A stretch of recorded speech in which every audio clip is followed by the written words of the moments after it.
दोस्तों, ये कहानी पूरी तरह से काल्पनिक है। इसका किसी भी स्थान, व्यक्ति या घटना से कोई संबंध नहीं है। ये कहानी सिर्फ और सिर्फ मनोरंजन और समाज में जागरूकता फैलाने के लिए बनाई गई है।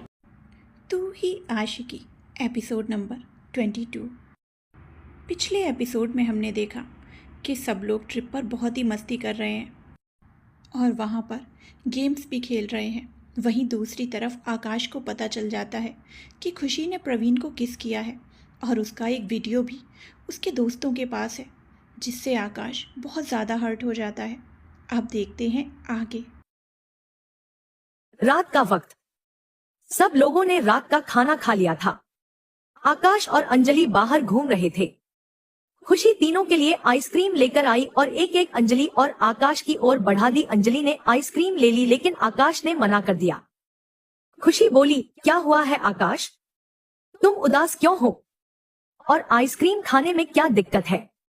आकाश के नाम में सिर हिलाया और बोला, मुझे कुछ नहीं हुआ है खुशी, तुम फिक्र मत करो। और आइसक्रीम इसलिए नहीं खा रहा क्योंकि थोड़ी ठंड सी होने लगी है और मैं जल्दी बीमार हो जाता हूँ, तो जुकाम ना आ जाए इसलिए नहीं खा रहा। खुशी ने आइसक्रीम को देखा और बोली, अच्छा तो मैं इसे वापस रख कर आती हूँ, कोई और खा लेगा। बोलकर वो वहाँ से निकल गई। आकाश उसे जाते हुए देखता रहा। उदासी उसके चेहरे पर साफ दिखाई दे रही थी। अंजलि ने उसकी ओर देखा और बोली, क्या हुआ है आकाश, कम से कम मुझे तो बता सकते हो। मैं दोपहर से देख रही हूँ तुम कुछ खोए खोए से हो। क्या बात है जो तुम्हें परेशान कर रही है? आकाश ने गहरी सांस ली और जाती हुई खुशी को देखते हुए बोला, समझ नहीं आ रहा अंजलि क्या होता जा रहा है। मैं नहीं चाहता कि मैं खुशी से उदास हूँ, लेकिन पता नहीं क्यों अपने आप ही चेहरे पर और बातों में नाराजगी आ जाती है। शायद खुशी का स्वभाव है कि वह जल्दी सब पर भरोसा कर लेती है और उसके बाद कुछ भी करने के लिए तैयार हो जाती है, जो कि सही नहीं है। अंजलि ने कुछ सोचा और कंसर्न से बोली, ऐसा क्या किया है खुशी ने?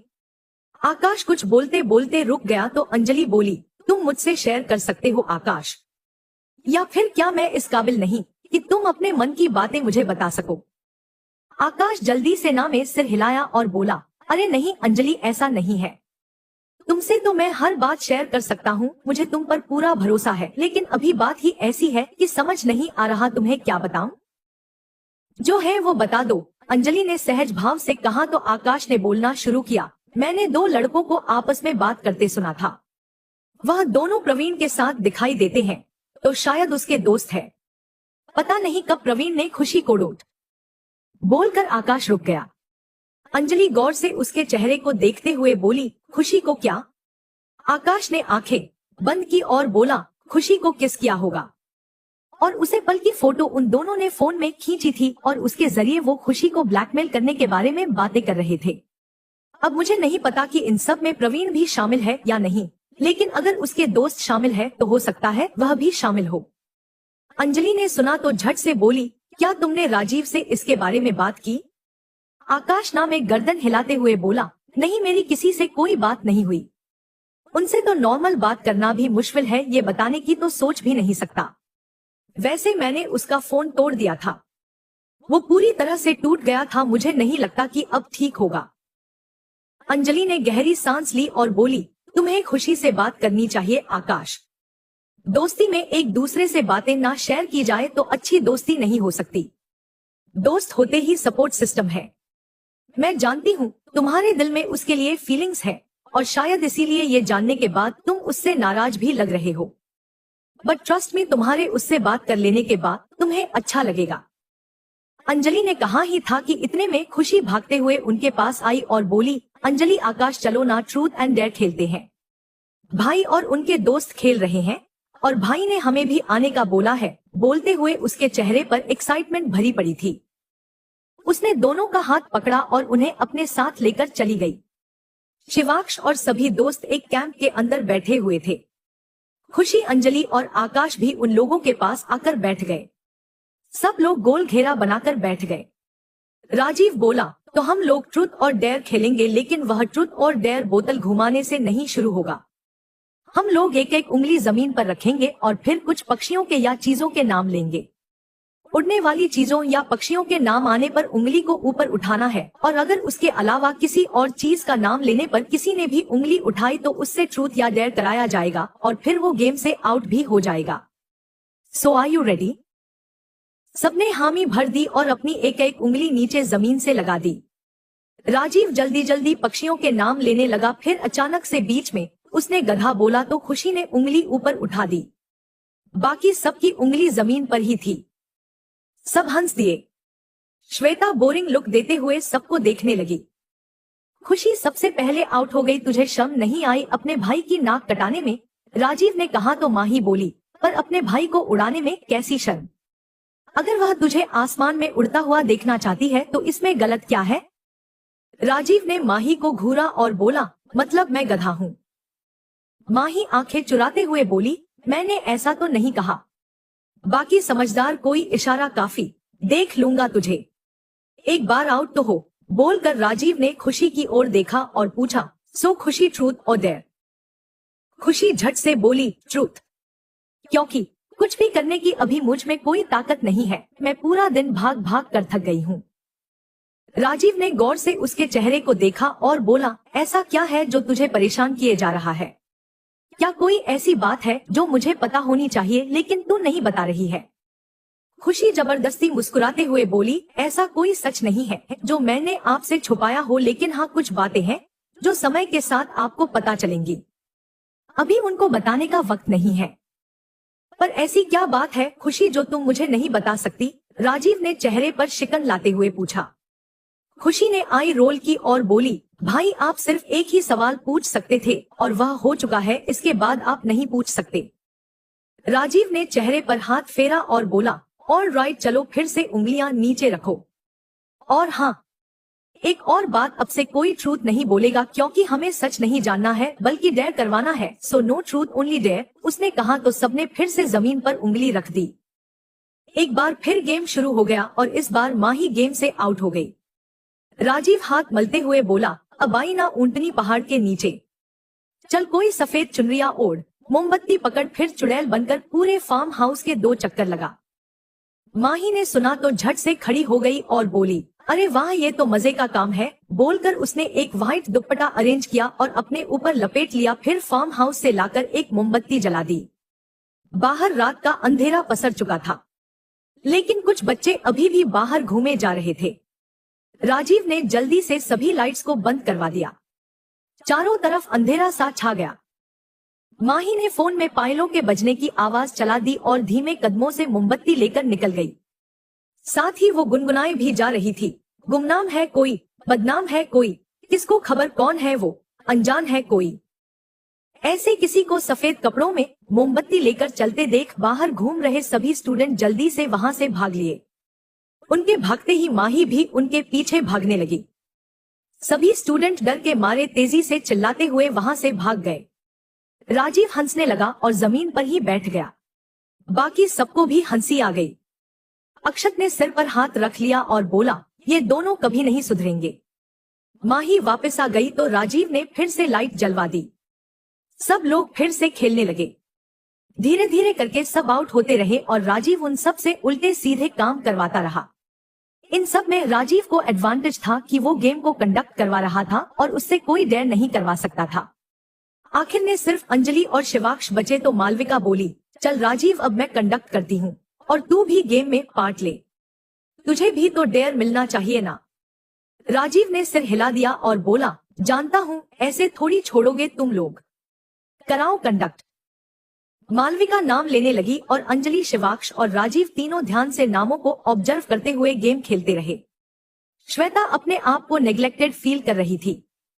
अब उसके दोस्त उससे ज्यादा दूसरों से बातें जो करने लगे थे। वहीं अंजलि का अभी तक गेम में रहना भी उसे अच्छा नहीं लग रहा था। तीनों ही बिल्कुल सही खेल रहे थे।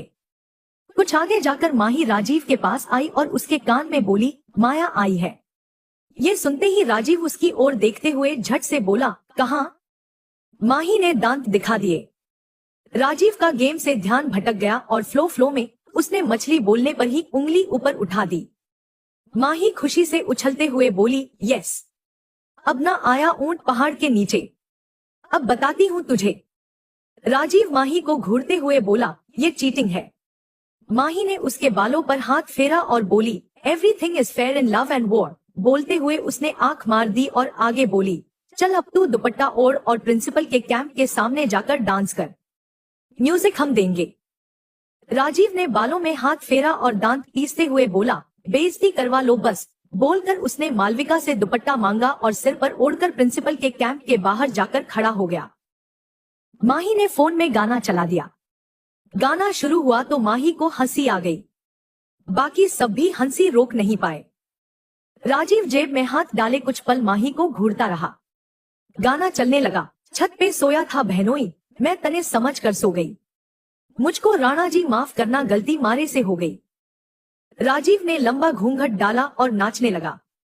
अक्षत हंसती हुई माही को देखते हुए बोला, हरकते तो बहुत निराली है पर यह हंसी बहुत कीमती है। जैसे ही प्रिंसिपल और वाइस प्रिंसिपल कैंप से बाहर निकलने लगे तो सब लोग जल्दी से वहां से भाग लिए। अब आखिर में सिर्फ अंजलि और शिवाक्ष बचे थे। दोनों ही पूरे ध्यान से खेल रहे थे।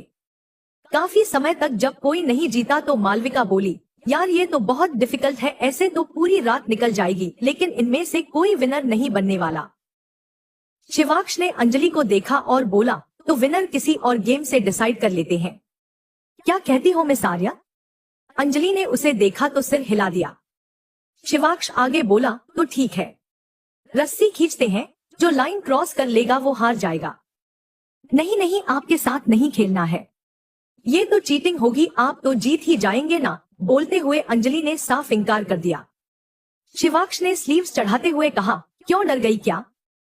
अंजलि ने उसे देखा और बोली, जी नहीं ऐसा नहीं है, पर आपके साथ मैं ऐसे क्यों कम्पीट करूं, जबकि मुझे क्या सबको पहले ही पता है कि आप ही जीतेंगे। तभी माही बोली, जरूरी थोड़ी है कि तुम हार ही जाओ, ये भी तो हो सकता है कि इस बार तुम जीतो। बोलकर वो शिवाक्ष की ओर देखने लगी। शिवाक्ष हल्का सा मुस्कुरा दिया।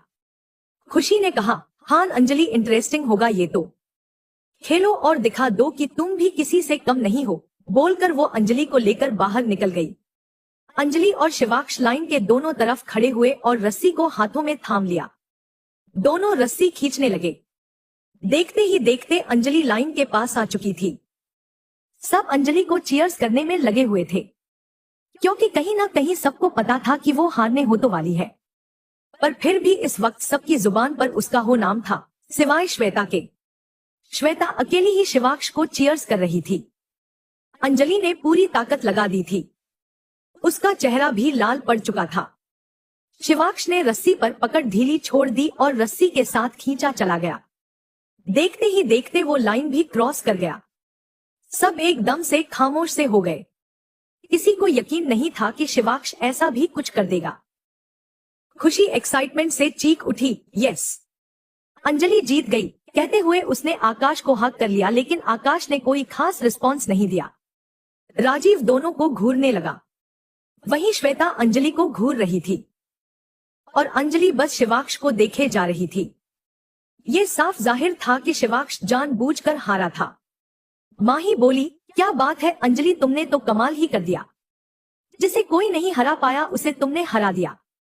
अंजलि कुछ नहीं बोली। उसके बाद सब लोग अपने अपने कैंप में सोने चले गए। अंजलि और खुशी के साथ उनके कैंप में और लड़कियां भी थी। वहीं लड़के अलग कैंप में थे। काफी देर तक करवटें देने के बाद भी अंजलि को जब नींद नहीं आई तो वो उठकर बैठ गई। खुशी की ओर देखा तो वह सो चुकी थी। अंजलि ने अपने बैग से एक शॉल निकाली और ओढ़ ली, फिर कैनवस को अनजिप किया और बाहर निकल आई। बाहर आते ही उसकी नजर सामने बेंच की ओर गई। बेंच पर शिवाक्ष बैठा था। अंजलि धीमे कदमों से उसकी ओर बढ़ गई। शिवाक्ष के उसके आने की आहट सुनाई दे गई थी। उसके घुंघरू की आवाज वो अच्छे से पहचान चुका था। अंजलि उसके पास पहुंची तो शिवाक्ष बिना उसकी तरफ देख बोला, यहाँ क्या कर रही हो? नींद नहीं आ रही थी? आप यहाँ क्या कर रहे हैं? अंजलि ने पूछा तो शिवाक्ष मोबाइल की फ्लैश लाइट जलाते हुए बोला, मुझे भी नींद नहीं आ रही थी। कहते हुए उसने अंजलि को देखा और अपने पास बैठने का इशारा करते हुए कहा, बैठो बातें करते हैं। शायद एक दूसरे से बात करने के लिए ही जाग रहे हैं। अंजलि उसके बगल में बैठ गई। शिवाक्ष ने गहरी सांस ली और बोला, एक बात पूछूं? पूछिए, कहकर अंजलि ने जवाब दिया तो शिवाक्ष आगे बोला, क्या तुम्हारी जिंदगी में पहले से कोई है? अंजलि ने कुछ सोचा और फिर तपाक से बोली, हाँ है ना, माँ है, बाबा है, कुछ रिश्तेदार हैं और दोस्त भी हैं। शिवाक्ष ने सुना तो इरिटेट होकर आंखों पर हाथ रख लिए और सिर हिलाकर बुदबुदाते हुए बोला, व्हाट एन आंसर। लगता है सवाल ही गलत था। बोलते हुए उसने बालों में हाथ फेरा और दोबारा से पूछा, वो मुझे भी पता है मिस आर्य की जिंदगी में माँ बाप होते हैं, रिश्तेदार और दोस्त होते हैं, पर मेरा मतलब था कि क्या तुम्हारी जिंदगी में कोई लड़का है जिसे तुम पसंद करती हो?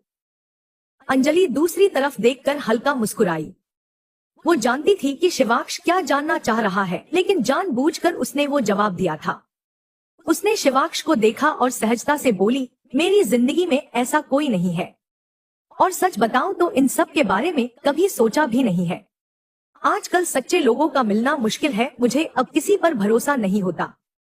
जब से एक दरिंदा जिंदगी में मिल चुका है तो अब लगता है जैसे पूरी दुनिया वैसे ही लोगों से भरी पड़ी है। माँ ने बताया था कि वो इंसान भी प्यार का हवाला दिया करता था, तो प्यार जैसा एहसास अब बस नाम का ही लगता है। शिवाक्ष हल्का सा मुस्कुरा दिया और बोला, प्यार के मायने सबके लिए एक जैसे नहीं होते। सच्चा प्यार नहीं होता ये कहना सही नहीं है। और तुम चाहे प्यार के बारे में जो भी सोचो, लेकिन जिस पे दिल आना होता है आ ही जाता है। अंजलि ने शॉल को अच्छे से ओढ़ा और बोली, क्या आपको किसी से प्यार है ना? बोलकर शिवाक्ष ने आंखें बंद कर ली।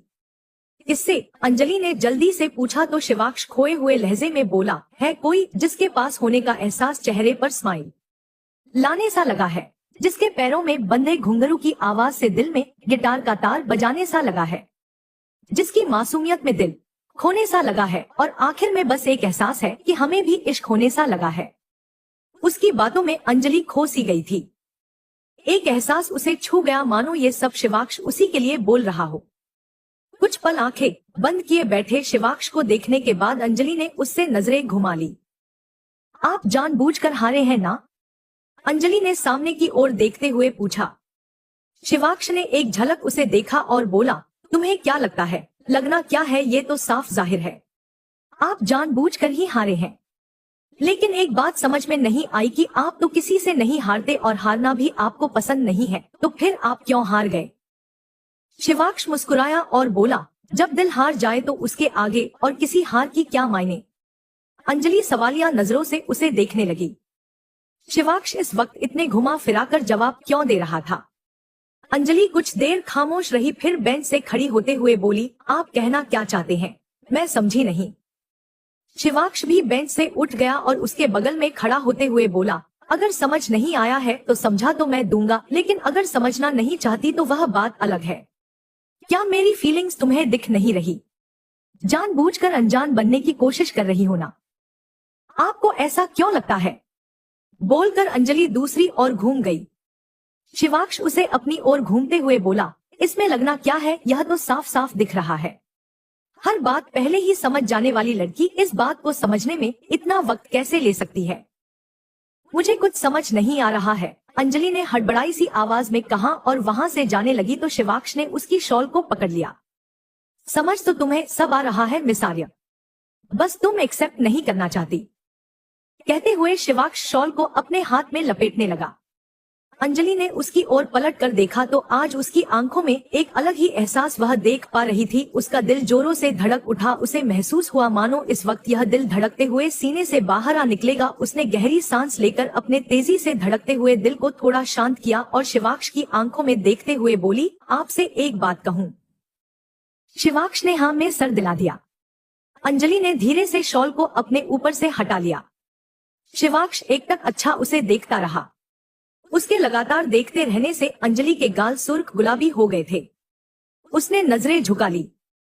शिवाक्ष ने उसका हाथ पकड़ना चाहा तो अंजलि पीछे की ओर हटते हुए, सो जाइए शिवाक्ष जी, मुझे भी नींद आ रही है, कहते हुए वह जल्दी से वहां से भागने लगी। ओए, कहते हुए शिवाक्ष ने उसकी शॉल खींचकर उसे रोकना चाहा, पर अंजलि शॉल को उसी के पास छोड़कर जल्दी से वहां से भाग गई। शिवाक्ष शॉल को पकड़े वहीं खड़ा रहा। शिवाक्ष जी सुनकर उसके चेहरे पर मुस्कान आ गई। उसने शॉल को कसकर अपने हाथों में पकड़ा, फिर अपने ऊपर ओढ़े ली और उसे लिए अपने कैंप की ओर चला गया। अगली सुबह सब लोग जल्दी उठ गए थे और तैयार होकर बस के पास खड़े थे। मालविका बोली, तो जैसा कि पिछले कल हमारी मेन गेम के विनर अक्षत और माही बने थे और हमने इन्हें एक सरप्राइज गिफ्ट देने की बात कही थी, तो आज हम उस जगह पर जाएंगे जहां पर यह दोनों जाना चाहते हैं। और इसके साथ ही आज रात को एक डांस पार्टी भी रखी जाएगी, क्योंकि यह अक्षत चाहता है और हमारे विनर के लिए हम इतना तो कर ही सकते हैं। मालविका ने कहा तो सबके चेहरे खिल उठे। अक्षत माही को देखने लगा, उसके चेहरे पर कोई भाव नहीं थे, बस एक हल्की सी मुस्कान उसके चेहरे पर थी, जिसे देखकर अक्षत साफ पता लगा पा रहा था कि वह बनावटी मुस्कान थी। उसके बाद सब जल्दी से बस में जाकर बैठ गए। अंजलि बस में चढ़ने लगी तो उसके साथ ही प्रवीण भी बस में चढ़ गया। दोनों ने एक साथ बस के अंदर पर रखा तो अंजलि रुक गई।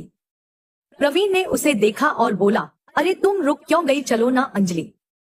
अंजलि ने उसे आगे चलने का इशारा किया और बोली, तुम चलो मैं आती हूँ। एक वक्त पर एक ही चढ़ सकता है, in that case girls first, बोलकर प्रवीण ने अपना पैर पीछे खींच लिया और अंजलि को आगे जाने का इशारा कर दिया। अंजलि मुस्कुरा दी, फिर बस में चढ़ गई और खुशी और आकाश के पास जाकर बैठ गई। उसके पीछे प्रवीण भी बस में चढ़ गया और अंजलि के बगल वाली सीट पर आकर बैठ गया। शिवाक्ष बस में चढ़ा तो दोनों को साथ बैठा देखकर उसे अच्छा नहीं लगा। उससे कुछ पल प्रवीण को घूरा और फिर अंजलि को देखने लगा। अंजलि का ध्यान इस वक्त उस पर नहीं था। खुशी उन तीनों की साथ में फोटो क्लिक कर रही थी तो अंजलि कैमरा की ओर देख रही थी। शिवाक्ष अक्षत के साथ बैठ गया। अक्षत ने उसका ध्यान अंजलि की तरफ पाया तो उसके कंधे को धीरे से थपथपाते हुए बोला, क्या देख रहा है शिव? जो दिखाई दे रहा है वही देख रहा हूँ, शिवाक्ष ने सपाट लहजे में जवाब दिया। अक्षत ने अंजलि की ओर देखा और बोला, और क्या दिखाई दे रहा है? वही जो देखना नहीं चाहता, बोलकर शिवाक्ष ने मुट्ठी बनाई और आंखें बंद करके बैठ गया। कुछ देर बाद बस एक मंदिर के पास आकर रुकी। सब लोग नीचे उतर गए। प्रिंसिपल बोली, अरे वाह, सबसे पहले मंदिर ही घूमने आ रहे हैं, इससे अच्छी बात और क्या हो सकती है। मानना पड़ेगा अक्षत, तुमने और माही ने बहुत अच्छा फैसला लिया। अक्षत और माही दोनों एक दूसरे को देखने लगे। अक्षत बोला, शुक्रिया मैम, यहीं आगे एक नहर है, हमने वहां आने का सोचा था, फिर रास्ते में मंदिर से दर्शन करके चलने का ख्याल भी दिमाग में आया तो इसीलिए यहाँ आने का कहा। प्रिंसिपल मुस्कुरा दी।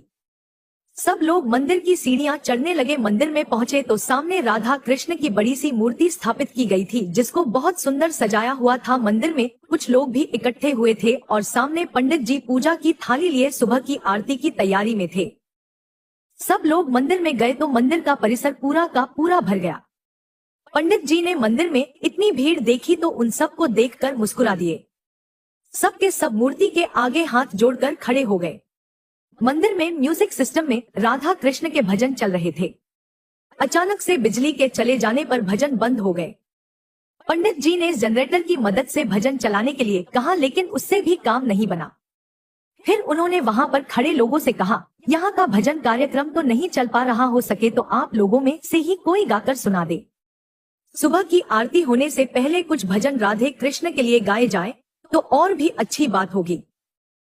सब लोग एक दूसरे के चेहरे को देखने लगे। तभी राजीव बोल, मैं फोन में भजन चला देता हूँ। पंडित जी, आवाज थोड़ी कम होगी लेकिन धीमी आवाज में सुनाई दे जाएगा। कभी खुशी नहीं जल्दी से कहा, अरे इसकी जरूरत नहीं है भाई, अंजलि है ना, वो सुनाएगी, इससे अच्छा और कुछ भी नहीं हो सकता। बोलते हुए खुशी नहीं अंजलि को देखा और बोली, अंजलि तुम गाओ ना। तभी आकाश बोला, हाँ अंजलि गाओ ना। पंडित जी ने सुना तो बोले, जो भी गाना चाहे वह गा सकता है। सहसा ही अंजलि के नजरें शिवाक्ष के ऊपर चली गई। शिवाक्ष भी उसे ही देखे जा रहा था। उसने पलकें झपका दी तो अंजलि सामने की ओर देखने लगी। खुशी ने जल्दी से अंजलि का हाथ पकड़ा और उसे लेकर आगे चली गई। अंजलि ने मूर्ति के सामने हाथ जोड़ और आंखें बंद करके गाने लगी। राधे कृष्ण की ज्योत अलौकिक तीनों लोक में छाए रही है। भक्ति विवश एक प्रेम पुजारिन फिर भी दीप जलाए रही है। अंजलि ने गाना शुरू किया तो बाकी सब हाथ जोड़कर तालियां बजाने लगे और उसके पीछे दोहराते भी रहे। भजन गाकर खत्म हुआ तो पंडित जी ने आरती शुरू कर दी। सबको आरती दी गई और फिर प्रसाद बांटा गया। मंदिर की परिक्रमा करके सब वहां से नहर की ओर निकल गए। पूरा दिन नहर के पास घूमने में ही निकल गया। सब तस्वीरें लेते रहे और नहर के चारों तरफ घूमते रहे। शिवाक्ष सुबह से अंजलि से बात नहीं कर पाया था। जितनी बार वो बात करने की कोशिश करता उतनी बार खुशी कुछ न कुछ बोलकर उसे साथ ले जाती। इसी में पूरा दिन कब निकल गया किसी को पता ही नहीं चला। शाम के वक्त सब लोग वापस से अपने कैंप के पास पहुंच गए। फार्म हाउस के हॉल में डेकोरेशन की गई थी। मालविका और अक्षत वापस आने के बाद ही वहां पर शाम की पार्टी के इंतजाम में लगे हुए थे। काम पूरा होने के बाद अक्षत और मालविका दोनों एक जगह खड़े होकर पूरे हॉल को देखने लगे। हॉल बहुत अच्छा डेकोरेट हुआ था। एक कोने में फ्रूट जूस का इंतजाम था तो एक तरफ फूड कॉर्नर था और सामने स्टेज था जिसके ऊपर पार्टी कलरफुल लाइट्स डिमडिमा रही थी। अक्षत और मालविका ने एक दूसरे को देखा और हाथ मिला दिए। मालविका बोली, परफेक्ट, हम परफेक्ट कहकर अक्षत मुस्कुरा दिया। मालविका बोली, चल अब हम दोनों भी तैयार हो जाते हैं। बाकी सब तो हो ही चुके हैं। हाँ, बाकी सब भी हो ही गए होंगे सिवाय एक के, अक्षत ने कहा तो मालविका आई रोल करते हुए बोली, उसकी उम्मीद रखना भी बेकार है अक्षत, वो कभी तैयार हो भी नहीं सकती। यार तू कितनी कोशिशें करता रहता है। साफ दिखता है कि तू उसको वापस पहले की तरफ बनाने के लिए कितनी मेहनत करता है, पर एक वो है कि कुछ सुनने को ही तैयार नहीं होती। अक्षत ने गहरी सांस ली और बोला, कभी ना कभी तो हो ही जाएगी मालविका, लेकिन वो कभी कब आएगा अक्षत? कब तक कोशिश करेगा? मालविका ने पूछा तो अक्षत हल्का मुस्कुराते हुए बोला, जब तक वो कभी आ नहीं जाता। मालविका ने सिर हिलाया और बोली, तू इतना पसंद करता है उसको। बाकी सबको समझ आता है, बस उसको ही नहीं दिखता। उसका इश्क नासमझ है मालविका। वो सब समझती है पर मानना नहीं चाहती, वरना सबको दिखे और उसे न दिखे ऐसा माही हो सकता। अक्षत ने कहा तो मालविका बाजुएं फोल्ड करके उसे छेड़ते हुए बोली, ओहो अंडरस्टैंडिंग हान। सही है, पता है अक्षत, जितना मुझे समझ आता है तो तू ही है जो उसे संभाल सकता है। वह किसी और की नहीं सुनती, लेकिन तेरी हर बात उसे बिल्कुल सही लगती है। उसे पूरा विश्वास रहता है कि तू कभी गलत नहीं हो सकता। किसी और की बात माने ना माने, लेकिन तेरी बात हमेशा मान लेती है। नहीं मानती मालविका, वह मेरी सब बातें नहीं मानती। कुछ बातें हैं जो मनवा पाना बहुत मुश्किल है। बोलकर अक्षत ने गहरी सांस ली और आगे बोला, मुझे लगता है कि अब हम लोगों को भी तैयार हो जाना चाहिए, वरना बाकी सब सज धज के आएंगे और हम तुम ऐसे ही भूत बने रह जाएंगे। मालविका ने सिर हिला दिया। दोनों वहां से चले गए। श्वेता तैयार होकर अपने कैंप से बाहर निकली तो प्रवीण से टकरा गई जो उसके कैंप के सामने से गुजर रहा था। यू ब्लडी इडियट, देखकर नहीं चल सकते क्या? श्वेता ने गुस्से से तिलमिलाते हुए कहा। प्रवीण ने उसे देखा और उसी की तरह चिढ़ते हुए बोला, देख कर तो तुम भी बाहर निकल सकती थी। Don't you dare to talk to me like this, बोलकर श्वेता ने उसे उंगली दिखा दी।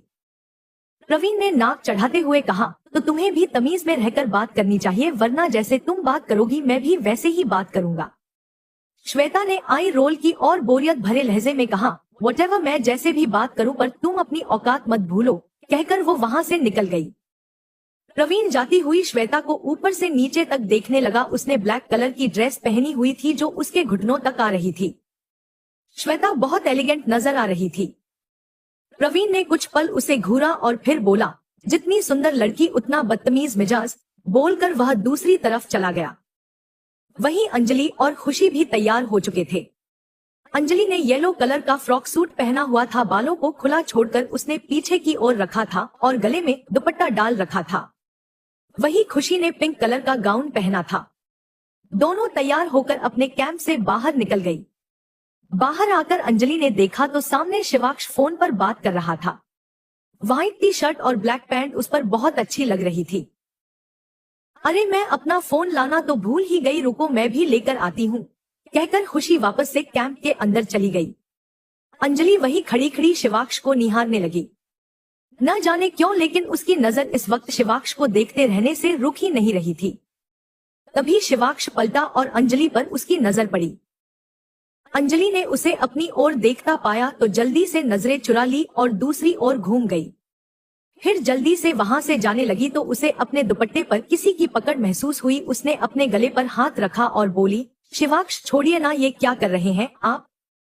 बोलकर अंजलि उसके जवाब आने का इंतजार करने लगी। दूसरी तरफ से कोई जवाब न आने पर उसने पीछे की ओर पलटते हुए कहा, आपको सुनाई नहीं दे रहा क्या? मैं बोलते बोलते अंजलि रुक गई।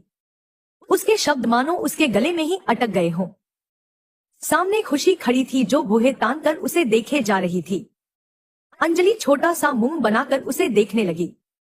अंजलि आसपास देखने लगी लेकिन उसे वहां पर खुशी के सिवाय और कोई नजर नहीं आया। शिवाक्ष भी अब वहां से जा चुका था। खुशी तिरछा मुस्कुराई और अंजलि की आंखों में देखते हुए बोली, किसे ढूंढ रही हो? यहाँ पर मेरे सिवाय और कोई नहीं है। कि किसी को भी तो नहीं। मुझे तुम्हारे सिवाय यहाँ पर कोई और चाहिए भी नहीं।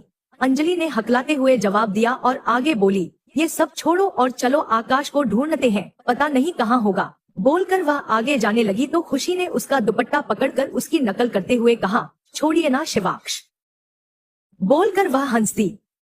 अंजलि ने आंखें मूंद ली और खुशी को देखने लगी तो खुशी जल्दी से वहां से भाग गई। अंजलि मुंह बनाए वहीं पर खड़ी रही। उसकी धड़कनें अपने आप ही तेज तेज चलने लग गई थी। उसने मुंह बनाते हुए खुद से कहा, खुशी भी ना, हर बात पर छेड़ने लग जाती है। ये तो बिना बात भी छेड़ती रहती है और अब तो इसे वजह भी मिल गई है, पता नहीं अब कब तक छेड़ती रहेगी।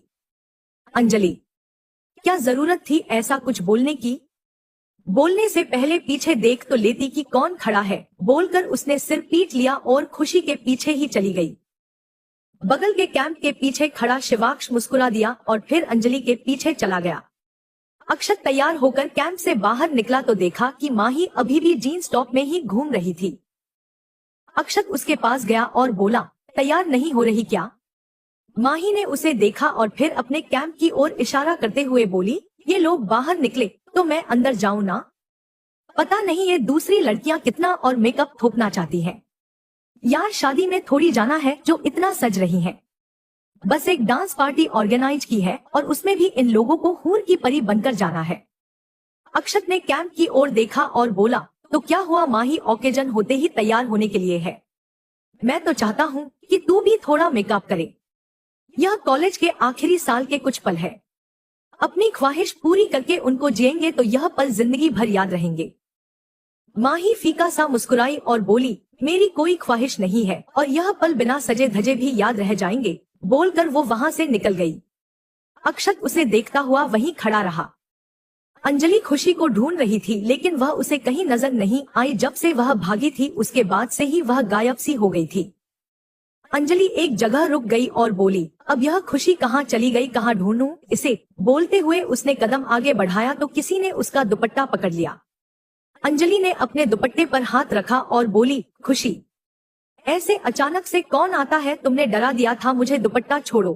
कहकर अंजलि शांत हुई तो पीछे से आवाज आई, क्या बात है? जब खुशी दुपट्टा पकड़ती है तो शिवाक्ष याद आता है और जब शिवाक्ष दुपट्टा पकड़ रहा है तो खुशी का नाम रटे जा रही हो। अंजलि ने शिवाक्ष की आवाज सुनी तो झट से पलटकर पीछे देखा। शिवाक्ष उसका दुपट्टा पकड़े खड़ा था। अंजलि उसके हाथ को देखने लगी। शिवाक्ष उसे ऊपर से नीचे तक देखने लगा। वो बहुत प्यारी लग रही थी। कुछ पल बिना पलके झपकाए उसे देखने के बाद शिवाक्ष बोला, यूं तो मुझे येलो कलर नहीं पसंद, पर अब लगता है कि इतना भी बुरा नहीं होता। अंजलि ने सुना तो उसके चेहरे पर हल्की मुस्कान तैर गई। उसने चेहरा हल्का नीचे की ओर झुका लिया। शिवाक्ष फिर बोला, कुछ कहना था तुमसे, कहिए। बोलकर अंजलि उसे देखने लगी। शिवाक्ष उसकी आंखों में देखते हुए बोला, इस प्रवीण से दूर रहा करो, ये हानिकारक है तुम्हारे लिए। हानिकारक है मतलब ऐसा क्यों कह रहे हैं? अंजलि ने झट से पूछा। शिवाक्ष उसके दुपट्टे को हाथ में लपेटते हुए बोला, क्योंकि मुझे उस पर शक है, बात खत्म। जो कहा है वो मानो। कहकर शिवाक्ष उसके नजदीक कदम बढ़ाने लगा। उसके अचानक नजदीक आने से अंजलि पीछे होने लगी पर खुद को संभाल नहीं पाई। वो गिरने लगी तो शिवाक्ष ने उसे कमर से थाम लिया। अंजलि ने उसके कंधे पर अपने हाथ लपेट लिए। शिवाक्ष मुस्कुराया तो उसके गालों पर डिंपल पड़ने लगे। वहीं हवा से उसकी लंबी मुलायम जुल्फे उसके चेहरे पर आने लगी। अंजलि खोई हुई सी उसे देखने लगी। शिवाक्ष ने उसे सीधे खड़ा किया और उसके दुपट्टे को उसके सिर के ऊपर ओढ़ाकर उसे देखने लगा। अंजलि ने चेहरा झुका लिया। शिवाक्ष सिर टेढ़ा करके उसे देखने लगा, फिर उसके कंधे के दोनों ओर अपने हाथ रखते हुए बोला, हाँ तो अब मेन बात पर आते हैं। तुम्हें ऐसा क्यों लगा कि कुछ देर पहले मैंने आकर तुम्हारा दुपट्टा पकड़ा? अंजलि ने उसके चेहरे को देखा तो शिवाक्ष भी भौहें उठाकर उसे देखे जा रहा था। वो बोलते हुए अंजलि कुछ सोचने लगी कि इतने में उसे सामने से अक्षत आता हुआ दिखाई दिया। वह जल्दी से नीचे झुकी और शिवाक्ष की बाजुओं को अपने कंधे से हटा दिया। शिवाक्ष ने उसे पकड़ने की कोशिश की तो अंजलि उससे दूर भागते हुए बोली, आपके दोस्त आ रहे हैं तो आप उनके साथ सवाल जवाब खेलिए। शिवाक्ष जी। अंजलि बोलकर शिवाक्ष ने उसे रोकना चाहा पर वो वहां से निकल ही गई। शिवाक्ष ने पीछे मुड़कर देखा तो अक्षत वहां आकर खड़ा हो गया। शिवाक्ष ने सिर हिलाते हुए कहा, बहाने बनाकर निकलने में तो महारत हासिल की हुई है। अक्षत उसकी बात पर हामी भरते हुए बोला, सही कह रहा है, लड़कियों के पास बहानों की कोई कमी नहीं होती। शिवाक्ष उसे घूरते हुए बोला, तू यहाँ क्यों आया है? और अगर आ ही रहा था तो कुछ देर रुक नहीं सकता था क्या? अरे मुझ पर क्यों अकड़ रहा है? मैं तो मालविका को ढूंढ रहा था, उससे काम था कुछ। बोलते हुए वो इधर उधर देखने लगा, फिर शिवाक्ष को देखते हुए बोला, वैसे तुम्हारी क्या बातें हो रही थी? और वो तुझे शिवाक्ष जी कब से कहने लगी? ये मैंने आज कुछ नया सुना। शिवाक्ष ने बालों में हाथ फेरा और बोला, तुझे क्यों बताऊं? अक्षत उसे देखते हुए मायूस सा चेहरा बनाकर बोला, क्या अब तू मुझसे अपनी बातें भी शेयर नहीं करेगा शिव? मैंने ऐसा कभी नहीं सोचा था, तू इतना जल्दी बदल जाएगा ये तो बिल्कुल भी नहीं सोचा था। शिवाक्ष ने उसे घूरा और बोला, हो गया तेरा, अब ये नौटंकी बंद कर। ठीक है कर दूंगा पर बता तो दे। तू तो आंखें दिखाता था जब उसका नाम आता था, पर अब अचानक से ये सब क्या होने लग गया है? अक्षत ने पूछा तो शिवाक्ष अंजलि की डायरेक्शन में देखते हुए बोला, पता नहीं पर कुछ तो होने लगा है। और ये कुछ कब से होने लगा है? अक्षत ने एक और सवाल रख दिया। शिवाक्ष ने गहरी सांस ली और बोला, वजह तो कई सामने है, लेकिन शुरुआत तब से हुई जब उसने खिचड़ी खिलाई। बोलते हुए वो मुस्कुरा दिया। अक्षत ने उसे मुस्कुराते देखा तो बोला, मुस्कुरा क्यों रहा है? खिचड़ी खिलाई तो इसमें मुस्कुराना क्या? खिचड़ी अच्छी नहीं बनी थी क्या? शिवाक्ष ने उसे देखा और बोला, बहुत अच्छी बनी थी, बस नमक नहीं था। अक्षत कुछ पल खामोश रहा, फिर उसने सिर हिला दिया और शिवाक्ष के कंधे पर हाथ रखते हुए बोला, वाओ दैट्स ग्रेट, नमक भी नहीं था और अच्छी भी बनी थी। क्या बात है भाई, वैसे कहां तक पहुंची बात? शिवाक्ष गहरी सांस छोड़कर निराशा से बोला, हाँ बात शुरू होगी पहुंचेगी तो तब ना। जब भी बात करूं तो कोई ना कोई आ ही जाता है, वरना कुछ ना कुछ हो ही जाता है जिससे वो भाग जाती है। अक्षत हल्का मुस्कुराया और बोला, भागने में तो माहिर है और अब लगता है कि भगाना भी अच्छे से जानती है। संभाल बेटा शिव। बोलकर अक्षत ने उसका कंधा थपथपा दिया और आगे बोला, वैसे एक बात कहूं? शिवाक्ष ने सिर हिला दिया तो वो आगे बोला, लड़की तो अच्छी है यार। शिवाक्ष मुस्कुरा दिया और बोला, होगी क्यों नहीं, आखिर पसंद किसकी है? अक्षत ने आंखें छोटी की और पूछा, अच्छा बेटा किसकी पसंद है? शिवाक्ष अपनी कॉलर ठीक करते हुए बोला, और किसकी होगी? पसंद करने वाला तेरे सामने खड़ा है। और फिर जौहरी का बेटा जो ठहरा पसंद तो। बोलते हुए शिवाक्ष रुक गया। उसे रियलाइज हुआ कि उसने अपने डैड को बीच में ला दिया। अक्षत ने भी महसूस कर लिया था कि जाने अनजाने में शिवाक्ष ने अपने डैड को बातों में ला दिया था और इसका एहसास होने पर अब वो चुप हो गया था। अक्षत बात बदलते हुए बोला, अच्छा अब अगर खिचड़ी की याद खत्म हो गई हो तो हॉल में चल, सब लोग आने लग गए हैं। शिवाक्ष ने सिर हिलाया और बोला, हाँ आता हूँ, तू चल। कहकर वो दूसरी ओर निकल गया। अक्षत भी मालविका को ढूंढने लगा। वहीं थोड़ी दूर खड़ी श्वेता ने उन दोनों की बातें सुन ली थी। गुस्से से भरकर वो पैर पटकते हुए वहां से निकल गई। मालविका फोन पर बात करते हुए यहाँ वहां घूमे जा रही थी। अक्षत की नजर उस पर पड़ी तो वो उसकी ओर आ गया। मालविका ने फ्रिल गाउन पहना हुआ था जो बैकलेस था। अक्षत ने देखा तो आंखें बंद कर ली, फिर दूसरी ओर देखते हुए गला साफ करने लगा। मालविका ने आवाज सुनी तो बाद में बात करने का कहकर फोन रख दिया। फिर अक्षत को देखते हुए बोली, क्या बात है अक्षत, तुम तो बहुत हैंडसम लग रहे हो। अक्षत ने हल्का सा मुस्कुराया और बोला, तू भी हमेशा की तरह कमाल लग रही है। मालविका उसे घूरते हुए बोली, अरे ऐसे कैसे कमाल लग रही हूँ, तूने तो देखा भी नहीं ठीक से। बोलकर मालविका ने उसके चेहरे को अपनी ओर घुमा लिया। अक्षत बोला, मालविका मैंने देख लिया, तू सच में अच्छी लग रही है, बस बाल पीठ पर बिखेर दे। बोलकर अक्षत ने उसके बालों को उसकी पीठ के ऊपर कर दिया। मालविका हंस दी। अक्षत बोला, अच्छा क्या तेरे पास कोई और ड्रेस है क्या, थोड़ी ट्रेडिशनल? मालविका ने कुछ सोचा और फिर बोली, हाँ एक फ्रॉक सूट है। अक्षत मुस्कुरा दिया, फिर थोड़ा झिझकते हुए बोला, अच्छा वो ड्रेस बैकलेस तो नहीं है ना, मतलब ज्यादा डीप नहीं है ना, आई मीन उसमें। अक्षत बोल ही रहा था कि इतने में मालविका जोरों से हंसने लगी, फिर उसके गाल को पिंच करते हुए बोली, अक्षत हाउ क्यूट। बोलकर वो हंसती रही। अक्षत उसे हंसते देखता रहा, फिर बोला, अरे इतना क्यों हंस रही है, जो पूछा है वो बताना। मालविका ने हंसना बंद किया और बोली, नहीं तू बोल ही ऐसे रहा है कि हंसी रुकी ही नहीं। वैसे वो ड्रेस बैकलेस नहीं है, फुली कवर्ड है। अक्षत ने सिर हिलाया और बोला, ठीक है फिर मुझे दे दे। तू क्या करेगा उसका? मालविका ने पूछा तो अक्षत जल्दी से बोला, अरे मुझे कुछ काम है, तू जल्दी करना। ओके ओके बाबा ला रही हूँ, कहकर मालविका अपने कैंप में चली गई। मालविका कपड़े लेकर बाहर आई तो अक्षत की ओर बढ़ाते हुए बोली, ये ले। अक्षत ने कपड़े पकड़े और थैंक यू कहकर जाने लगा। मालविका ने उसे रोका और बोली, माही के लिए ले जा रहा है क्या अक्षत? अक्षत रुका और उसकी ओर देखते हुए बोला, हाँ। मालविका ने गहरी सांस ली और बोली, तुझे लगता है कि वह मान जाएगी? कोशिश करने में क्या जाता है मालविका, हो सकता है मान जाए, हमेशा देखता हूँ उसको, किसी से कुछ कहती नहीं है, लेकिन अंदर ही अंदर बहुत अकेला फील करती है, सबसे अलग फील करती है, और यह मैं नहीं देख सकता। मैं आता हूँ, तू हॉल में चल, बोलकर अक्षत वहाँ से चला गया। तू बहुत लकी है माही, जो अक्षत जैसा लड़का तुझ पर जान देता है, बोलकर मालविका मुस्कुराई और हॉल की ओर चल दी। अक्षत माही के कैंप के पास आया तो माही अपना मुंह धोकर कपड़े बदलने जा रही थी। अक्षत उसे आवाज लगाते हुए बोला, माही। माही रुक गई और उसकी ओर देखने लगी। अक्षत ने अपने दोनों हाथ पीठ के पीछे किए हुए थे। अक्षत उसके पास आकर बोला, सुन वो तुझे मालविका बुला रही थी, जा एक बार बात कर ले उससे, पर वो मुझे क्यों बुला रही है? माही ने पूछा तो अक्षत झट से बोला, मुझे क्या पता होगा, कुछ काम, अभी जा तू।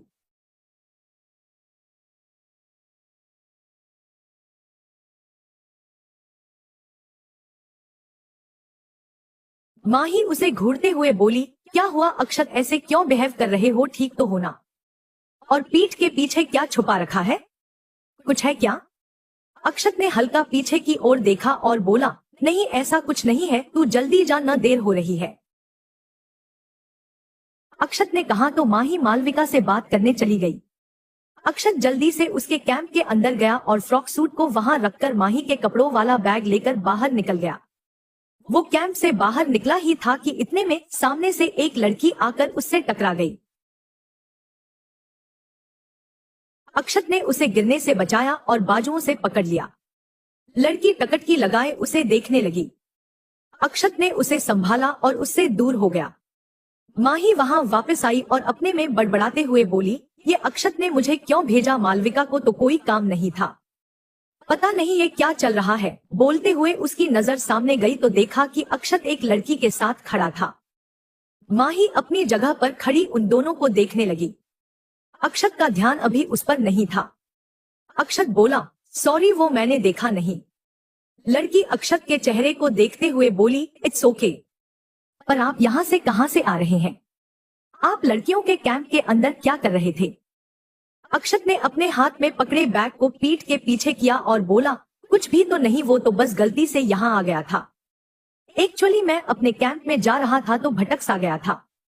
मैं चलता हूँ, बोलकर वो वहां से निकल गया।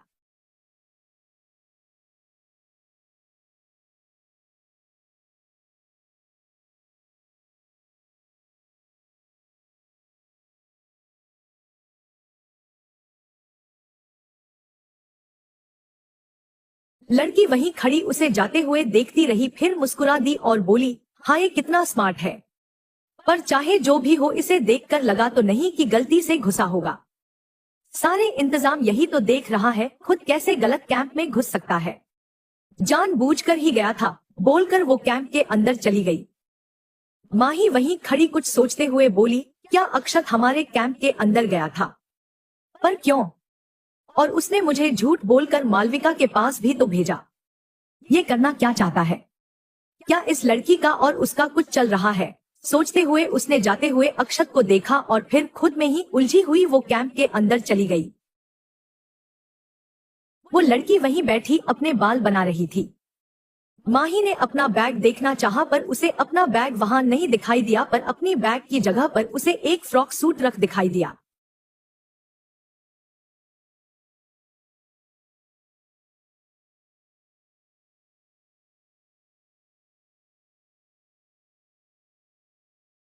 उसने लड़की से पूछा, मेरा बैग कहाँ है?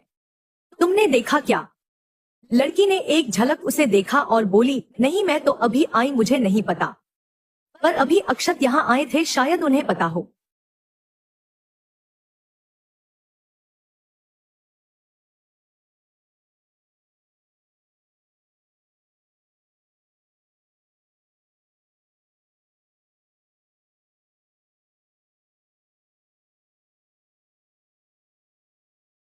नाम तो ऐसे ले रही है जैसे इसी का दोस्त हो।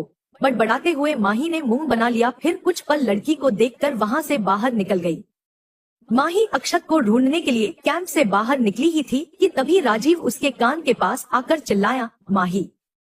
उसके अचानक से चिल्लाने पर माही की चीख निकल गई। वो अपने सीने पर हाथ रखकर गहरी सांसें लेकर राजीव को घूरने लगी। राजीव मुस्कुरा दिया। माही ने उसे मारते हुए कहा, हार्ट अटैक देगा क्या? ऐसे अचानक से आकर कौन चिल्लाता है? तुझे कौन हार्ट अटैक देगा? तू तो दूसरों को हार्ट अटैक देती फिरती है। बोलते हुए राजीव अपने बाल खुजाने लगा और उसे देखते हुए बोला, और तू अभी तक तैयार क्यों नहीं हुई और चुड़ैल बनी क्यों घूम रही है? सब लोग इकट्ठे होने लगे हैं हॉल में। तू ऐसे ही जाने वाली है क्या? माही कमर पर हाथ रखते हुए बोली, तैयार तो हो जाऊं, लेकिन ये अक्षत मेरे कपड़े लेकर पता नहीं कहाँ चला गया है। राजीव ने बड़ा सा मुंह खोला और बोला, हे भगवान, ऐसा क्या?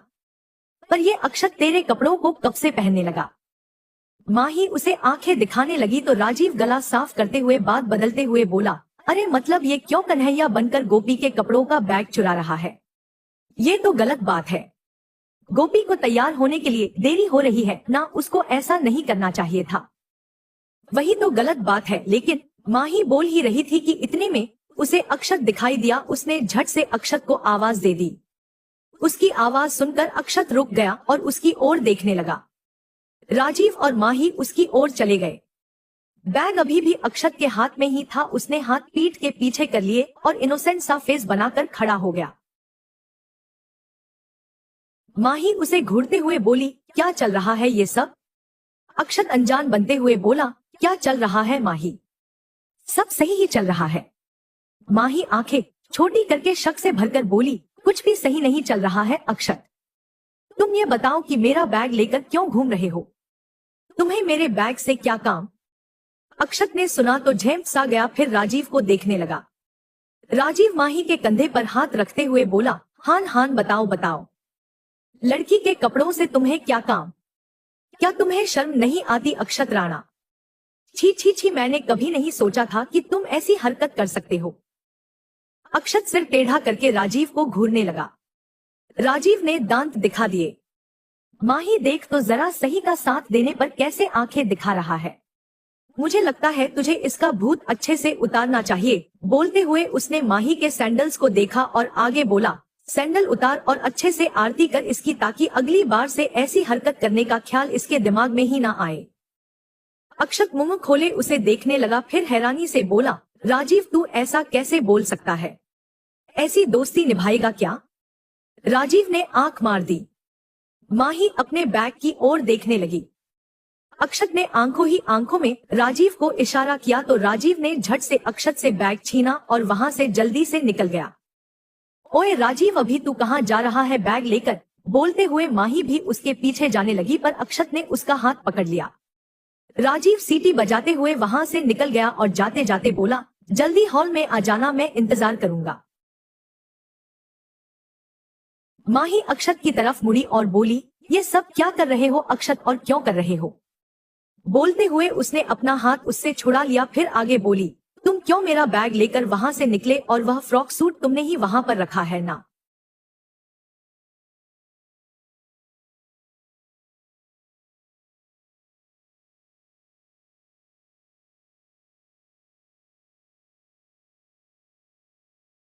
इतना जानती हो माही तो मेरी बात क्यों नहीं मान लेती? बोलते हुए अक्षत उसकी आंखों में देखने लगा। माही ने उससे नजरें फेरी और दूसरी ओर देखते हुए बोली, मुझे लगता है कि तुम्हें यह जिद छोड़ देनी चाहिए अक्षत, और इस तरह की हरकतें करके तुम मुझसे अपनी बात नहीं मनवा सकते। चाहे कुछ भी हो जाए माही, यह जिद तो नहीं छूटने वाली। तुम क्यों नहीं अपनी जिद छोड़ देती, अक्षत ने कहा तो माही इरिटेट होकर वहां से जाने लगी। अक्षत ने उसकी बाजू को पकड़कर उसे अपने करीब खींच लिया और उसके चेहरे को अपने सामने करते हुए बोला, क्या दिक्कत है हान? दिक्कत क्या है तुम्हारी? 3 साल बीत चुके हैं माही उस बात को। अरे मानता हूँ कि तुम्हारे दिमाग पर बुरा असर हुआ, लेकिन क्या अब उस बात को पूरी जिंदगी भर अपने साथ लेकर चलोगी? अब तो आगे बढ़ने की कोशिश करो। अक्षत ने अकड़ते हुए कहा था तो माही की आंखों में नमी आ गई। अक्षत ने उसकी आंखों में नमी देखी तो आवाज में नरमी लाते हुए कहा, क्यों ऐसा कर रही हो माही? पहन लो ना। क्या तुम्हें मेरी कोशिशें बिल्कुल भी नजर नहीं आती? कब से लेकर एक ही बात तुमसे मनवाना चाहता हूँ कि तुम पहले की तरह बन जाओ, लेकिन तुम हर बार मुझे धुतकार देती हो। अगर तुम्हारी बात मानने वाली होती तो मैं जरूर मान जाती अक्षत, पर अभी बेहतर होगा कि तुम ही अपनी जिद छोड़ दो, क्योंकि जो तुम चाहते हो वह नहीं होने वाला। बोलकर माही चुप हुई तो अक्षत ने उसकी बाजू पर अपनी पकड़ और कसते हुए कहा, तो मतलब मेरी कोशिशें तुम्हारे लिए कोई मायने नहीं रखती?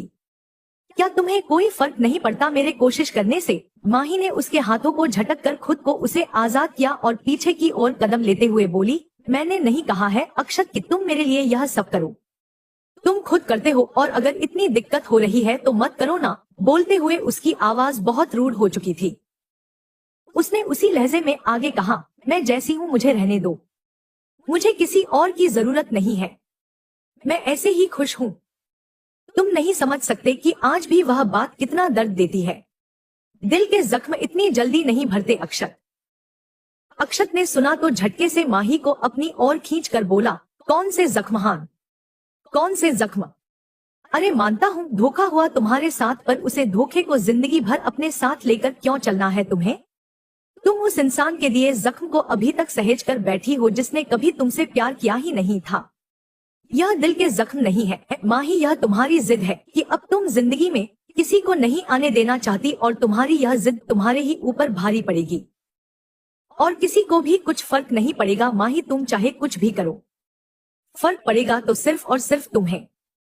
जो बीत गई वह बात गई, उस बात से आगे के लिए सीख ली जाती है, अपनी आगे की जिंदगी को उजाड़ नहीं बनाया जाता।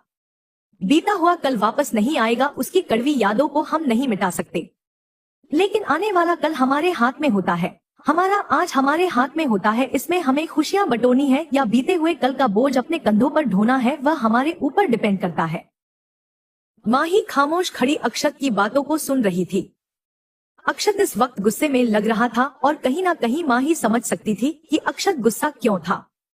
अक्षत ने उसे छोड़ और वहां से जाते हुए बोला, और तुम्हें बिल्कुल भी समझ नहीं आता ना कि तुम गुस्से में क्या बोल जाती हो।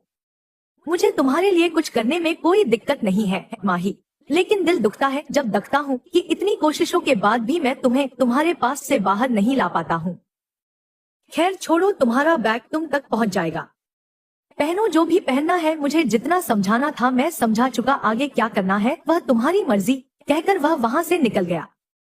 आज से पहले अक्षत ने कभी उस पर गुस्सा नहीं किया था। जब भी उनकी बात होती थी तो अक्षत हमेशा उसके चेहरे पर स्माइल लाने की कोशिश करता था। इस वक्त अक्षत को अपने ऊपर इतना गुस्सा करते देखा माही की आंखों में आंसू भर आए थे, वह हल्का सिसकने लगी, फिर वही जमीन पर घुटनों के बल बैठ गई और अक्षत की डायरेक्शन में देखते हुए बोली, क्यों यह सब कर रहे हो अक्षत? क्यों? जितना तुम करते हो वाकई में उतना कभी किसी ने नहीं किया। मुझे तुम्हारी कोशिश दिखती है, पर मैं दोबारा से एक बुरी याद नहीं जोड़ना चाहती। कहते हुए उसने चेहरे को अपने हाथों में भरा और रोने लगी। इतने में किसी ने उसके कंधे पर हाथ रखा। माही ने पलट कर देखा तो पीछे अंजलि खड़ी थी। उसने जल्दी से अपनी आंखें पोंछ ली। अंजलि ने उसे उठने में मदद की और उसके हाथ को पकड़ते हुए बोली, रोइए मत माही दी, मुझे नहीं पता कि आपके साथ क्या हुआ था, लेकिन इतना जरूर कहूंगी कि अभी अक्षत जी जो कह कर गए वह गलत नहीं था। हमारा पास्ट बुरा हो सकता है, लेकिन अपने आज को अच्छा बनाना हमारे हाथ में है। माही ने नम आंखों से उसे देखा और फिर उसके गले लग गई। अंजलि उसकी पीठ सहलाने लगी। कुछ देर बाद माही उससे अलग हुई तो अंजलि बोली, चलिए अब अंदर चलते हैं, सब लोग अंदर पहुंच चुके हैं। माही ने गहरी सांस ली और बोली, तुम चलो, मैं आती हूँ।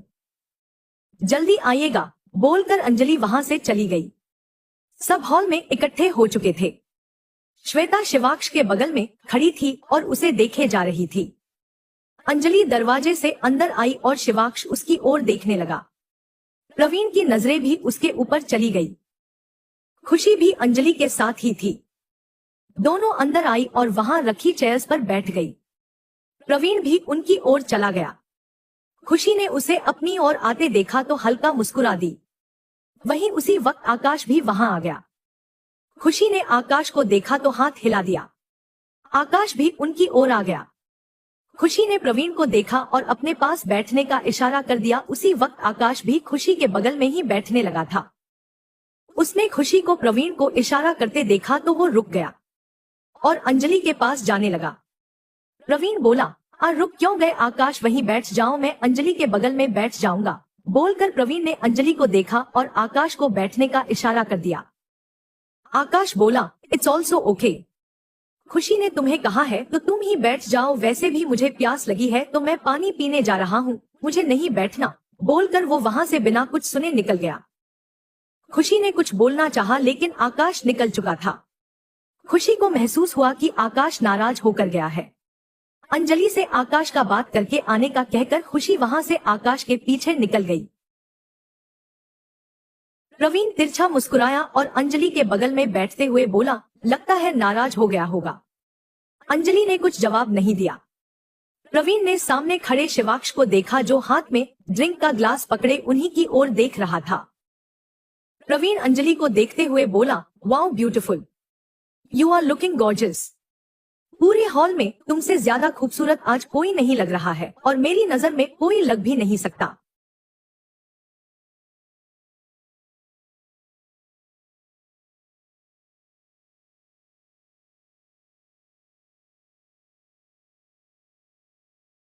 नजरें खराब हो तो चमकता हुआ कांच भी हीरा नजर आता है। बोलते हुए राजीव आकर अंजलि के दूसरी तरफ बैठ गया।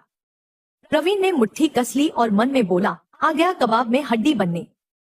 जब कोई अच्छा मौका मिलता है तो या तो शिवाक्ष टपक पड़ता है या ये।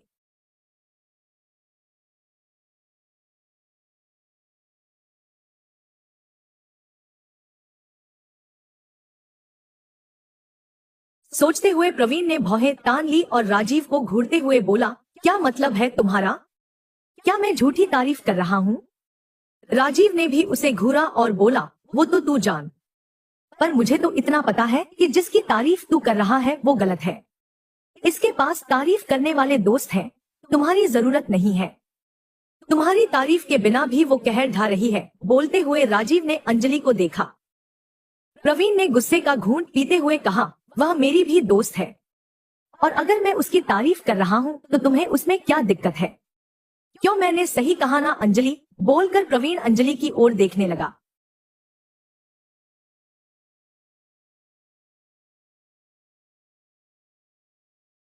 अंजलि राजीव को देखने लगी। राजीव भौहें उठाकर उसे देखते हुए बोला, क्या ये भी तुम्हारा दोस्त है? अंजलि कुछ बोलने लगी कि इतने में खुशी ने उसे आवाज लगा दी। अंजलि खुशी की ओर देखने लगी।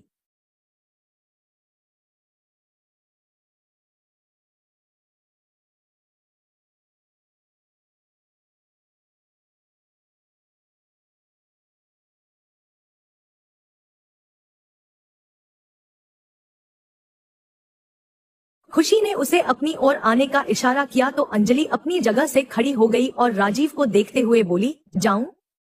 राजीव ने पलकें झपका दी। अंजलि वहां से चली गई। राजीव और प्रवीण के दूसरे को घूरने लगे।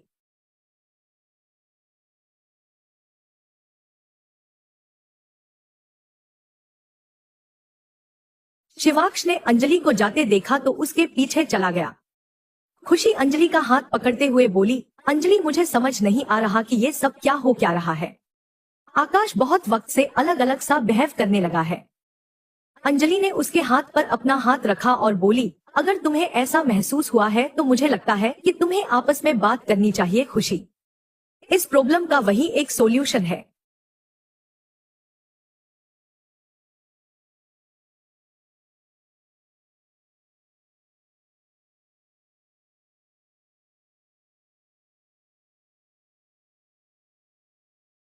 खुशी ने सिर हिला दिया और बोली, वो तो ठीक है अंजलि, पर बोलूं क्या? पहले भी पूछा था कि क्या हुआ है, फिर भी उसने कुछ नहीं बोला। तुम बात करो ना। अंजलि ने अकेले चेयर पर बैठे आकाश को देखा और बोली, नहीं खुशी, तुम्हें खुद ही बात करनी चाहिए। और क्या हुआ है पूछने की बजाय अगर अपनी दोस्ती के बारे में बातें करो और उसके चेहरे पर स्माइल लाओ तो ज्यादा अच्छा होगा। कुछ उसकी सुनो, कुछ अपनी सुनाओ। फिर अपनेपन का एहसास पाकर इंसान अपने दुख और परेशानी बता ही देता है।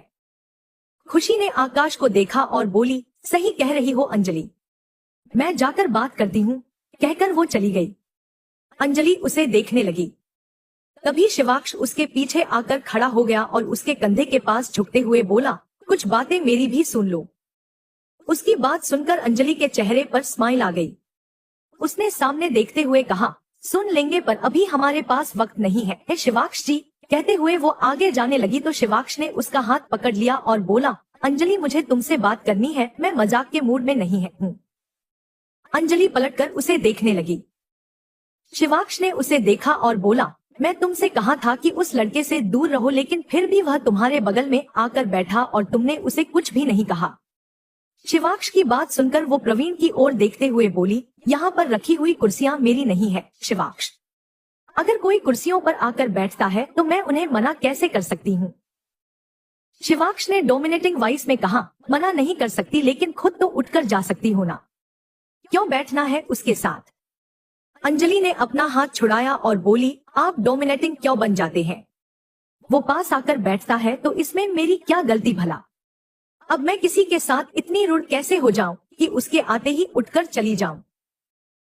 शिवाक्ष ने उसे बाजुओं से पकड़ा और तसल्ली से उसके चेहरे को देखते हुए नर्म लहजे में बोला, अंजलि मैं डोमिनेट नहीं कर रहा हूँ, पर अगर तुमसे इतना कह रहा हूँ कि वो मुझे सही नहीं लगता तो क्या तुम उससे दूर नहीं रह सकती? क्या तुम्हें मुझ पर और मेरी बातों पर बिल्कुल भी विश्वास नहीं है? अंजलि ने सहजता से जवाब दिया, शिवाक्ष मुझे आप पर भरोसा है, लेकिन मैं ऐसे किसी के साथ कैसे बिहेव करने लग जाऊं? क्योंकि आपको वो पसंद नहीं है क्या इसलिए मैं उन सब लोगों से बात करना भी बंद कर दूं? शिवाक्ष ने गहरी सांस ली और बोला, कभी कभी लगता है कि मेरी बात न मानने की कसम खाकर आई हो। अंजलि उसे घूरने लगी। उसी वक्त दरवाजे के पास से अक्षत अंदर आया। शिवाक्ष की नजर उस पर गई तो अक्षत उसे उदास सा लगा। अब इसे क्या हुआ? कहते हुए शिवाक्ष उसे एकटक देखने लगा। जाकर बात कर लीजिए। उदास है वो और गुस्से में भी थे। अंजलि ने कहा तो शिवाक्ष उसकी ओर देखते हुए बोला, क्यों? पूरी बात तो नहीं पता, लेकिन अभी माही दी और इनका कोई आर्ग्यूमेंट चल रहा था तो शायद उसी वजह से इनका चेहरा उतरा हुआ है। अंजलि बोलकर रुकी तो शिवाक्ष अक्षत की ओर चला गया। अक्षत जाकर चेयर पर बैठ गया। तभी उसके एक तरफ राजीव बैठा और दूसरी तरफ शिवाक्ष आकर बैठ गया। राजीव ने उसके कंधे पर हाथ रखा और बोला, और बता सैंडल पड़ी या नहीं? अक्षत ने कुछ जवाब नहीं दिया, बस सिर नीचे झुका लिया। राजीव ने उसे खामोश देखा तो बोला, सच में मारा क्या? ऐसे चुप चुप क्यों है? अक्षत ने अभी भी कुछ जवाब नहीं दिया। शिवाक्ष ने उसे इस तरह खामोश देखा तो उसके कंधे पर हाथ रखकर बोला, अक्षत कुछ हुआ है क्या? अक्षत ने ना में सिर हिलाया और खड़ा होते हुए बोला, कुछ नहीं यार, बस थोड़ा सिर दर्द है। शिवाक्ष और राजीव एक दूसरे को देखने लगे। दोनों ही समझ रहे थे कि अक्षत कुछ छुपा रहा है और उन्हें असली बात नहीं बता रहा।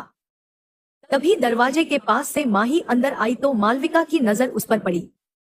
उसे देखते ही मालविका हैरान रह गई और चौंकते हुए बोली, माही। उसकी आवाज सुनकर सब माही की ओर देखने लगे। राजीव और शिवाक्ष भी खड़े हो गए। शिवाक्ष माही को देखकर मुस्कुरा दिया, वहीं राजीव का मुंह खुला का खुला रह गया। सामने माही फ्रॉक सूट पहने खड़ी थी। बालों को उसने पीछे लिबोर खुला छोड़ा हुआ था। माथे पर बिंदी और होठों पर लिपस्टिक लगाए वो बहुत प्यारी लग रही थी और बाकी दिनों से अलग भी लग रही थी। राजीव ने शिवाक्ष के कंधे पर हाथ रखते हुए उसका सहारा लेकर कहा, ये क्या हो रहा है महादेव, कहीं आपने गंगा उल्टी तो नहीं बहा दी ना? शिवाक्ष ने उसका खुला हुआ मुंह बंद किया और बोला, कुछ उल्टा नहीं बहा है, बस कुछ चीजें अब सही होना शुरू हुई हैं। राजीव ने सर दिया। एक हल्की सी मुस्कान उसके चेहरे पर भी आ गई। वहीं अक्षत माही को एक टक निहारे जा रहा था, लेकिन उसने किसी से कुछ नहीं कहा। और माही को निहार कर उससे नजरें फेर ली। माही अंदर आई और मालविका ने उसे कसकर गले से लगा लिया। राजीव भी उसके पास ही चला गया। पार्टी शुरू हो गई। मालविका ने अक्षत और माही को साथ डांस करने को कहा तो दोनों स्टेज पर आ गए। गाना चलने लगा तो दोनों कपल डांस करने लगे। पूरे डांस में अक्षत माही को नहीं देख रहा था, वहीं माही अक्षत के चेहरे पर ही नजरें जमाए हुए थे, इस उम्मीद में कि अक्षत उसे देखेगा और कोई कॉम्प्लीमेंट देगा, लेकिन अक्षत इससे बिल्कुल उल्टा कर रहा था। उसकी इतनी बेरुखी माही से बर्दाश्त नहीं हो रही थी। उसके चेहरे पर उदासी छा गई। वह धीरे से बोली, अब क्या देखोगे भी नहीं अक्षत? इतने ज्यादा नाराज हो क्या? अक्षत ने अपनी उंगली उसे पकड़ाई और उसे गोल गोल घुमाने लगा, फिर अपने करीब खींचकर अपनी बाहों में गिरा लिया। अक्षत अभी भी कुछ नहीं बोला। माही एकटक उसके चेहरे को देखते रही, फिर मासूम सा चेहरा बनाकर बोली, अक्षत इतनी नाराजगी किस बात की? अक्षत ने उसे देखा और नाराज लहजे में बोला, रियली माही, नाराजगी किस बात की? यह तुम पूछ भी कैसे सकती हो? क्या तुमने जो कहा तुम्हें बिल्कुल नहीं लगता कि वह गलत था और उसे पर मुझे नाराज होना चाहिए? क्या तुमने बोलने से पहले एक बार भी नहीं सोचा? और अब तुम्हारे बोलने पर मेरा नाराज होना भी तुम्हें गलत लग रहा है, ये क्या बात हुई? माही ने छोटा सा मुंह बनाया और बोली, सॉरी ना अक्षत, माफ कर दो प्लीज। अक्षत ने उसे घूरा और बोला, मुझे तुम्हारा सॉरी नहीं चाहिए माही, मैं बस इतना चाहता हूँ कि कम से कम तुम मुझे समझो तो सही, मेरी इंटेंशन को गलत तरीके से मत लो। माही ने जल्दी से सिर हिलाते हुए कहा, ओके समझ गई, अब नहीं करूंगी। पक्का? माही ने कहा तो वो मुस्कुरा दिया और बोला, वैसे बहुत प्यारी लग रही हो माही, नजरें हटा पाना मुश्किल है। उसकी बात सुनकर माही ने स्माइल दे दी। गाना बंद हुआ तो सब लोग उनके लिए तालियां बजाने लगे। उसके बाद सब जाकर स्टेज पर डांस करने लगे। राजीव ने माही को गले लगाया और बोला, यह हुई ना बात, आज तू लग रही है पुराने वाली माही, जो चंद्रमुखी की बहन की तरह लगती थी। इतने सालों बाद आज तेरा वही रूप देखने को मिला है। माही उसे देखकर चिढ़ते हुए बोली, क्या मैं तुझे चंद्रमुखी की बहन दिखाई देता हूँ? राजीव ने सिर हिला दिया। माही ने जल्दी से बोला, तो तू है बकासुर, तू बकासुर की तरह लगता है। राजीव ने बड़ा सा मुंह खोला और बोला, मैं और बकासुर? चल चल ज्यादा मत बोल, आज मुझसे ज्यादा स्मार्ट यहाँ और कोई नहीं लग रहा है, जलवा है हमारा। माही ने मुंह बनाया और बोली, जलवा नहीं है, जला हुआ है तू, शिवाक्ष से जलन खाता है हमेशा। राजीव ने मुंह बनाया और बदबुदाते हुए बोला, हाँ ये बात सही है, बस हमेशा वो मेरी अटेंशन छीन लेता है। मुझे देख रही हसीनाएं भी उसको निहारने लग जाती हैं और उसको देखने वाली मेरी तरफ देखती तक नहीं है, और ये बात मुझे हजम नहीं होती। उसकी बात पर माही हंस दी। फिर उसकी नजर सामने खड़े अक्षत पर पड़ी, जो खुशी के साथ डांस कर रहा था। वहीं उसके साथ ही वो लड़की भी नाच रही थी, जो माही के साथ कैंप शेयर कर रही थी। माही को उसका अक्षत के पास आना अच्छा नहीं लग रहा था और ये सब उसकी बर्दाश्त से भी बाहर था।